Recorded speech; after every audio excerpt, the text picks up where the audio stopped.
పునర్జన్మ ఉన్నట్ట లేనట్ట అని మన రమణ మహర్షి గారిది సంబంధించిన బుక్ అండి ఇది. పునర్జన్మ సత్యమేనంటారా అని అరుణాచల శ్రీ రమణుల వారిని ఎవరో అడిగారు. అజ్ఞానం ఉన్నంతకాలం పునర్జన్మ ఉంటుంది. అసలు నిజానికి ఇప్పుడు కానీ ఎప్పుడు కానీ జన్మించనే లేదు. ఇక ముందు కూడా జన్మించడం అనేది ఉండదు. ఇదే సత్యం. రమణ మహర్షి గారు చెప్తున్నారో వృశ్చికుడు అర్థం చేసుకోవడానికి ప్రయత్నించినట్టే కనిపించదు. నీవుంటే నీకు సుఖమందజేయడానికి, దుఃఖం కలిగించడానికి లోకం ఉంటుంది, కానీ నీవు లేకపోతే ఈ లోకం ఎక్కడుందయ్యా, మాయమైపోతుంది అని వేదాంతులంటే మనం నవ్వుకుంటాం. ఇంత పెద్ద ప్రపంచం మాయమవడం ఏమిటి? ఏ ఆటం బాంబులతోనూ సర్వనాశనమే లేకుండా పోవచ్చునేమో, కానీ నేను లేకపోగానే ప్రపంచం ఎట్లా మాయమవుతుందండి, వేళాకాలం కాకపోతేనో అనుకుంటాం. కానీ కొంత సాధన చేసిన అమెరికన్ వేదాంతి రచయిత రాల్ఫ్ వాల్డో ఎమర్సన్ అన్న ఈ మాటలను కూడా వినండి. ఒక్కొక్క మనిషి యొక్క అజ్ఞానాన్ని తొలగించడానికే ఈ ప్రపంచం ఉంటున్నది. అంటే అజ్ఞానం తొలగితే ప్రపంచం ఆ మనిషికి ఉండి లేనట్లే.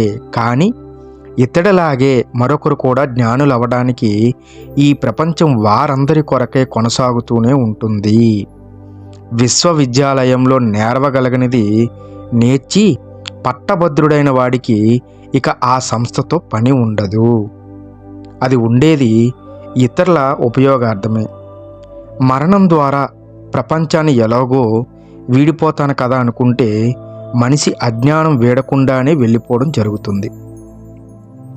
జ్ఞాన మార్జించడానికి తిరిగి ఈ సుఖదుఖాల ప్రపంచాన్ని వెతుక్కుంటూ రాక తప్పదు అన్నాడు మిత్రశ్రీ.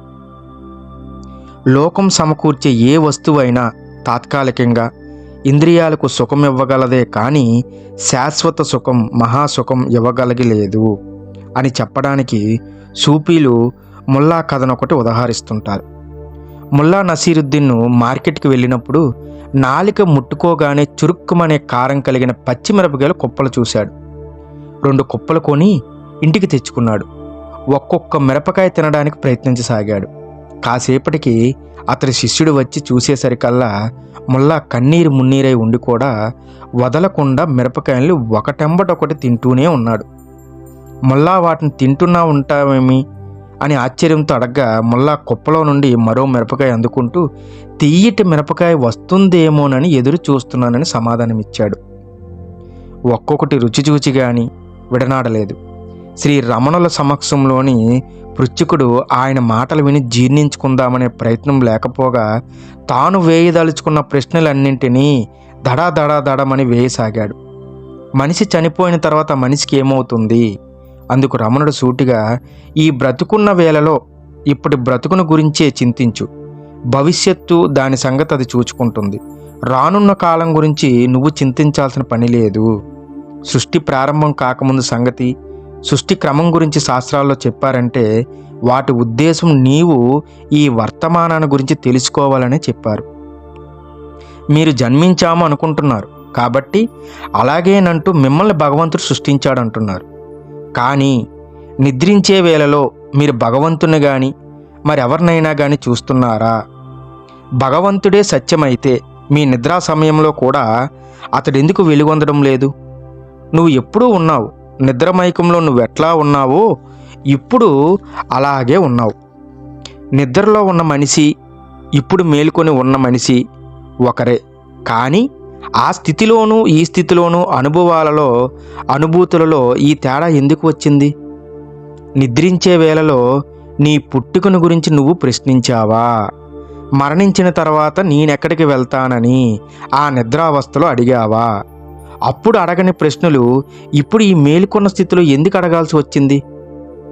ఏదైతే పుట్టాననుకుంటున్నదో దాని పుట్టుక, దాని తరణోపాయం, మూల కారణం, అంతిమ ఫలితాల గురించి దానినే ఆలోచించుకొని అన్నారు రమణులు. వృశ్చికుడు అంతటితో ఆగక మరికొన్ని ప్రశ్నలు వేశాడు. అసలు పుట్టడం లేదు, గిట్టడం లేదు అని ప్రకటించిన మహర్షి రమణులు, నేను పుట్టకముందు ఏమయ్యి ఉంటాను, గిట్టిన తర్వాత ఏమవుతాను అనే ప్రశ్నలు ఎవరైతే వేస్తున్నారో వారినే అందుకు సమాధానాలు వెతుక్కొని అంటున్నారు. నీ పాటికి నీవెవరో కనుక్కొనడంలో నిమగ్నమవు అని సూచిస్తున్నారు. నిద్రావస్థలో సూక్ష్మంగా తప్పితే లేని ఈ నేను మేల్కొన్న వేళలో విజృంభించి ఈ ప్రశ్నలన్నీ సంధిస్తున్నది అని గ్రహించమంటున్నారు. మరణించిన తర్వాత ఏమీ కానున్నది అనే చింత పుట్టాడనుకున్న వాడికే. తనకి పుట్టుక ఉన్నదనుకుంటున్నాడు కాబట్టి చావు ఉండబోతున్నది. ఆ చావు అంటే తగని భయము ఉన్నది. ఒకసారి భూమిపై జన్మించిన తర్వాత కొనసాగాలనే కోరిక బయలుదేరింది. ఎన్నాళ్ళుండాలి? శాశ్వతంగాను. చావు అనేది ఈ భూమిలో నుండి తనని మాయం చేయబోతున్నది కాబట్టి మృత్యువు తన శత్రువు అంటాడు. కానీ మహర్షి చెప్పింది విని మననం చేద్దామనే వినయం బదులు అది అర్థమైందిలేండి, ఇహ దీనికి సమాధానం చెప్పండి అనే ధోరణిలో మరణానంతరం జీవుడే అమ్మవుతాడు అనే ప్రశ్న వేశాడు ఆ పెద్ద మనిషి రమణుడు. ఎంతో ఓర్పు గలవాడు కాబట్టి విసుక్కోకుండా, ఇప్పుడు సజీవంగా ఉన్న జీవుడికి ఇది తగని ప్రశ్న, మృతజీవుడే ఇలాంటి ప్రశ్న అడగవచ్చు. ప్రస్తుతానికి సశరీర అయిన జీవుడు తానెవరో కనుక్కునే సమస్యను పరిష్కరించుకొని అప్పుడు ఇలాంటి సంశయాలు అంతమొందుతాయి.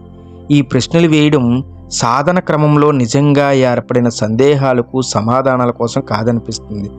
కేవలం తన ప్రశ్నల జాబితాను చూచి ఇతడెవరో పెద్ద జ్ఞానండి అని అక్కడ కూర్చున్న వారందరూ అనుకోవాలనే ఉద్దేశంతో వచ్చాడా అని అనుమానం కలుగుతుంది. మహర్షి చెప్పింది యావత్తు ఈ చెవిలోకి వెళ్ళి ఆ చెవి నుండి దూసుకుపోతున్నాడేమోనని మనకు తెలియదు. అందుకే గతాన్ని ముట్టుకోకు, గతాన్ని తవ్వకు. కోరికలన్నీ గతంలో నుండి ఉద్భవించేవే. ఏ పాత కోరిక మనసులో తారట్లాడకపోతే కళ్ళు చక్కగా చూడగలుగుతాయి. గతం జోలికి పోకుండా బతకగలిగితే నీకు విచారం ఉండదు. ఇప్పటి పరిస్థితుల్లో ఈ వర్తమానంలోనే ఉండిపో. ఇప్పుడు విచారం లేదు. అటు గతము ఇటు భవిష్యత్తు రెంటిని వదిలే, ఉండేది ఆనందమే అని మహర్షి శిష్యుడు పుంజా చెప్పారు.